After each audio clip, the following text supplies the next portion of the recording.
It was his first night on the job, and Mark was already regretting his decision. A fresh graduate, he had been hired as a security guard at the St. Bernard's Hospital, a sprawling, old building on the outskirts of town. The place had a history, rumors of strange occurrences, eerie sounds echoing through its empty halls at night.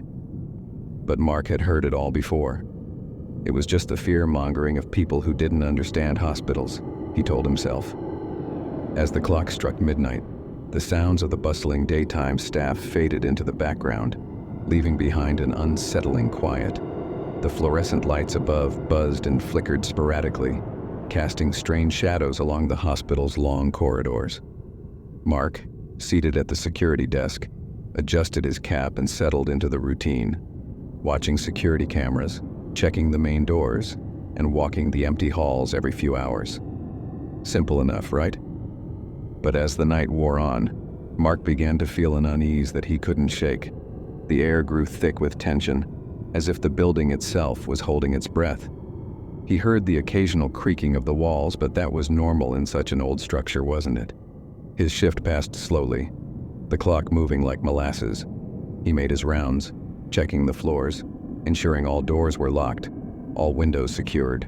It was on his third round when things started to get strange. Mark had just passed the maternity ward, where the sounds of distant beeping machines echoed in the background. As he passed the end of the hallway, a door at the far end creaked open, seemingly on its own. He froze, his heart skipping a beat. The door to the old storage closet was slightly ajar, a shadowy figure standing just behind it. "Hello?" Mark called out, his voice wavering slightly. No response. Stepping cautiously toward the door, he reached out, his hand trembling slightly as he pushed it open. Inside, there was nothing. No figure, no person, just rows of old medical supplies and shelves stacked with dusty boxes. Yet, the feeling of being watched didn't dissipate. In fact, it intensified. He shut the door quickly, the creak echoing down the hallway, and continued on his rounds. But the unease gnawed at him, settling deep in his chest. Hours passed, and the feeling of dread grew stronger. The building seemed to be closing in on him, the corridors narrowing with each step. It was around 3 a.m. when Mark's next unsettling encounter occurred. He was making his way back toward the main lobby when he heard it, the faint ding of the elevator. He paused, expecting the staff on the night shift to be using it, but he was alone on the floor. Slowly, cautiously, he walked over to the elevator doors. They opened with a soft whoosh, but when Mark looked inside, there was no one there. The light inside the elevator flickered erratically. He stood there for a moment, staring at the empty space before the door slid shut again, as if something, or someone, had been waiting just beyond his reach. Shrugging it off, Mark pressed the button to go down to the basement level, his eyes still lingering on the elevator. He knew the stories about the hospital's lower floors, the ones the staff never spoke of. The basement, especially, had a reputation for being haunted after an accident involving a former janitor. Rumor had it that the janitor had been found dead in the elevator shaft, his body crushed by the very mechanism that was supposed to carry him up and down. As the elevator descended, the lights flickered one last time, plunging him into darkness for a split second. When the lights came back on, Mark found himself staring at the basement door, its handle turning slowly as if someone, or something, was waiting just behind it. Of old equipment and unused rooms, the air thick with dust and the smell of stale air. It was cold down here, far colder than the rest of the hospital, and as Mark's footsteps echoed through the empty halls, he felt an undeniable sense of foreboding settle over him. He walked through the narrow corridors, shining his flashlight on the walls to reveal peeling paint and rusted metal pipes. The fluorescent lights above flickered intermittently, casting eerie shadows on the floor. He checked his watch. It was nearly 4 a.m., and the end of his shift was in sight. He just had to finish his rounds, make sure everything was in order, and then he could escape the building's grasp. But something felt off. The silence was too oppressive, the darkness too consuming. He reached the end of the corridor where a heavy door stood ajar, creaking in the wind. The hairs on the back of his neck stood on end. The door should have been locked. He knew it had been locked when he started his shift. And yet, here it was, wide open. He stepped closer, his heart thumping in his chest, as he peered into the room. The space was empty, save for a pile of old medical equipment and unused hospital beds. But as Mark's eyes adjusted to the dim light, he saw something, or rather someone, standing in the far corner of the room. A figure. Faint, almost translucent. A woman in a hospital gown, her face pale and hollow, her eyes vacant, staring directly at him. Mark's breath caught in his throat. He took a step back, but the door behind him slammed shut, trapping him inside. Mark's pulse raced as he tried to calm himself. His flashlight trembled in his hand, casting erratic beams of light across the room. The woman remained motionless in the corner, her gaze never leaving his. She was real. He could feel it. But she didn't seem to be breathing. Suddenly, a cold breeze swept through the room, causing the woman's hospital gown to flutter. It wasn't the wind. There were no open windows, and yet, the temperature dropped significantly. Mark's breath became visible, a sign that something unnatural was at work. The woman's lips parted, but no sound emerged. She took a step forward, and that's when Mark saw it. A trail of blood staining the floor beneath her. Frozen in place, Mark could only watch as the woman slowly reached out to him, her hand trembling as if it had never been used before. The room seemed to close in on him, the walls pressing inward. His instincts screamed at him to run, but his legs felt like lead. Her voice came next, soft, distant, almost like a whisper on the wind. "Help me." But Mark couldn't move. He couldn't speak. His mind raced for any logical explanation, but nothing made sense. The temperature plummeted further and the figure moved closer, each step taking her further from the shadows and into the sickly light. The woman stopped just inches from Mark, her cold hand reaching for his chest. He could feel the ice-cold touch seep through his uniform, chilling him to the bone. His heart pounded in his ears as he struggled to break free from the paralysis that had taken hold of him. Suddenly, a sound broke through the thick silence, the unmistakable echo of footsteps behind him. He turned to see a dark figure standing in the doorway. It was a man, dressed in a hospital uniform, but his face was obscured by shadows. Mark opened his mouth to speak, but no words came out. The man stepped forward, moving towards the woman. Without saying a word, he extended a hand toward her, and she reached out to him, her hollow eyes locking onto his.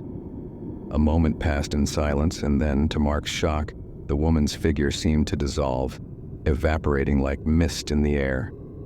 The room returned to its original state, and the man was gone.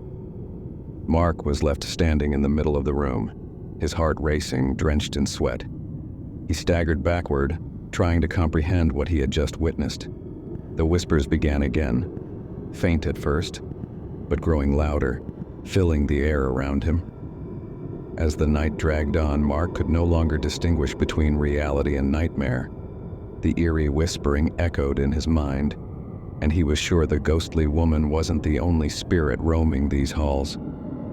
The sound of his radio crackled, and he picked it up, trying to steady his shaking hand.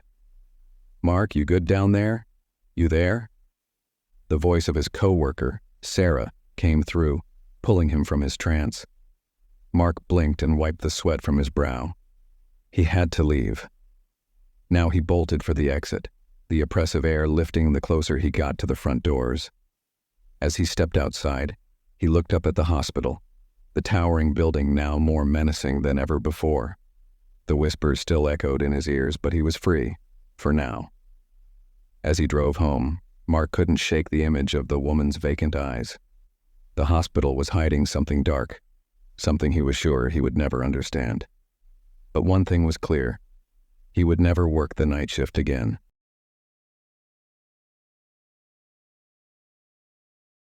Jake had always wanted to be a night shift security guard. The long hours, the solitude, the promise of a quiet job. What more could he ask for?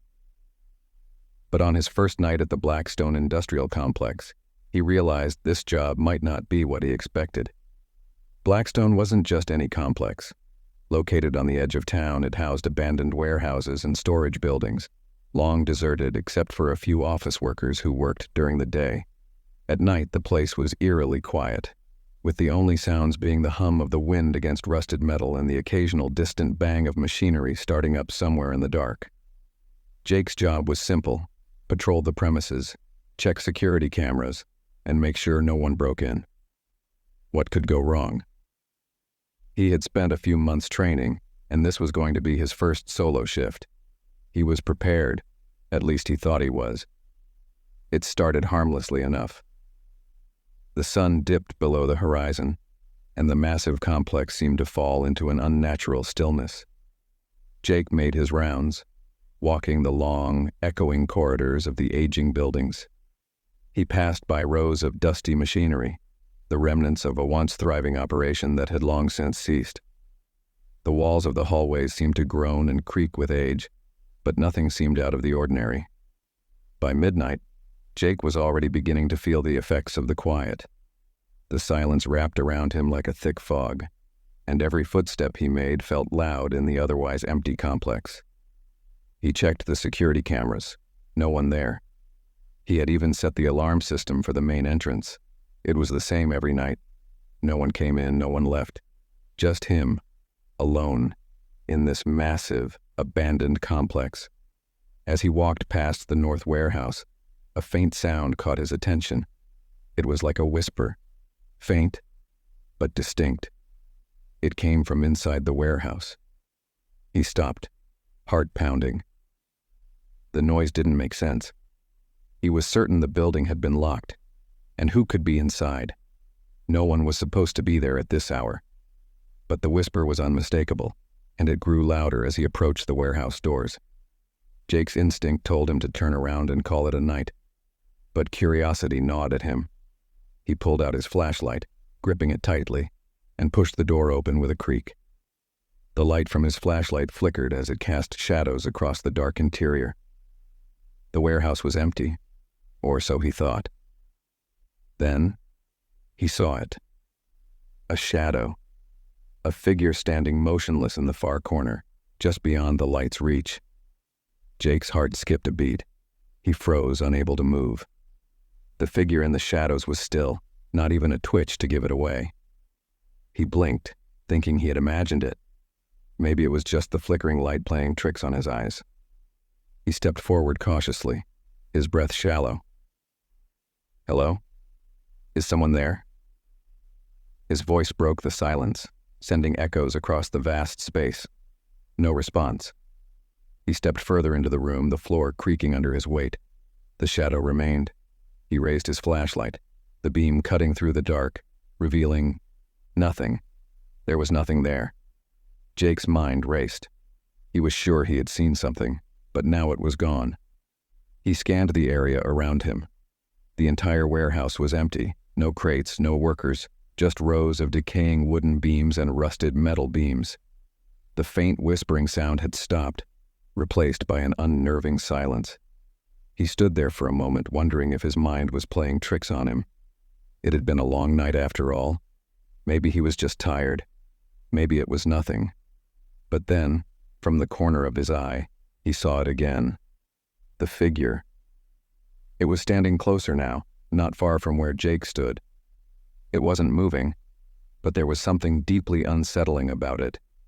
He could feel his blood run cold as his mind raced for answers. "Who's there?" he called out again, this time more forcefully. The figure remained motionless. Jake's pulse quickened. His instincts screamed at him to get out of there, but he didn't move. He couldn't. He had to be sure. He needed to know what was happening. Jake backed away slowly, still keeping his eyes on the dark corner where the figure had appeared. The hairs on the back of his neck stood up, and he could feel his breath coming faster, his body tense. It was a strange mix of fear and fascination. He didn't know what he was dealing with, but the urge to figure it out was overpowering. As he walked backwards, keeping his eyes fixed on the corner, he reached for his radio. His hand trembled as he pressed the button to contact his supervisor, but his voice faltered when he spoke. This is Jake. I think we've got something weird going on here. I saw something inside the warehouse. Someone, I think. Maybe a trespasser?" His voice was shaky, and he cursed himself for sounding so unsure. There was a long silence on the other end of the line. Then, his supervisor's voice came through, strained but calm. "Jake, there's no one else scheduled to be there tonight.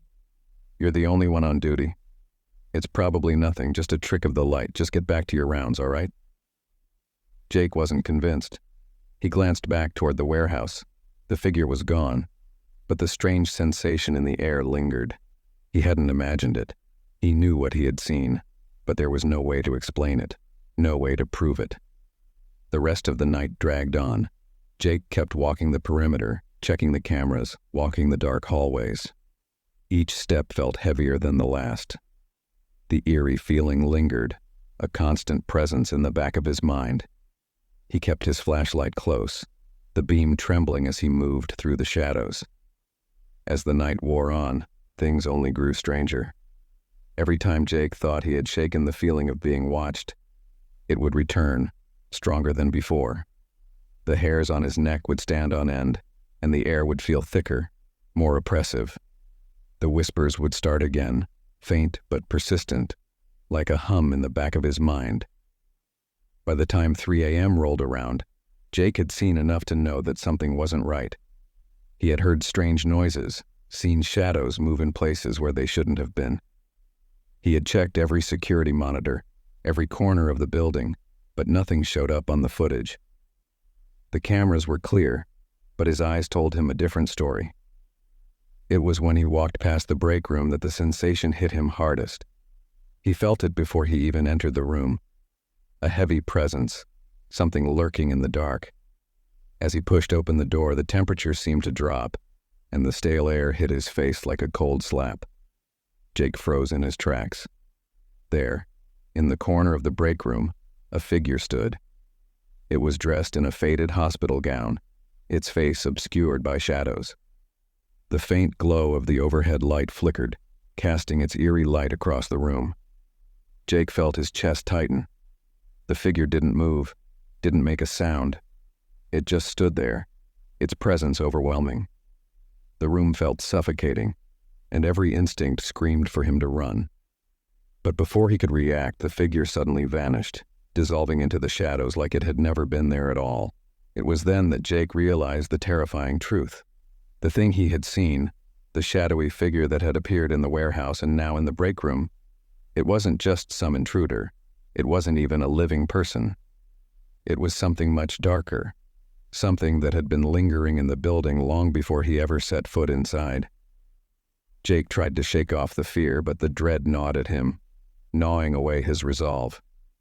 His footsteps felt heavier as he continued to patrol the complex, his flashlight trembling in his hand. But as he walked, he couldn't escape the feeling of being watched, of something following him just beyond his sight. The whispers returned, louder now, echoing off the cold walls. He glanced around, expecting to see something in the shadows, but there was nothing, except for one thing, a single set of footprints in the dust. Jake didn't finish his shift. At 4 a.m., he ran to the front doors, throwing the keys to the security booth at the main desk. He couldn't be there any longer. The terror that had built up inside him was too much to bear. As he stepped outside into the cool night air, he glanced back one last time at the looming complex. The whispers faded as he walked away, but he knew they were still there, waiting for the next person to step into the dark. Jake never returned to Blackstone. He found a new job, far away from that forsaken place. But sometimes when the wind howls late at night, he swears he hears those whispers again, faint but growing louder.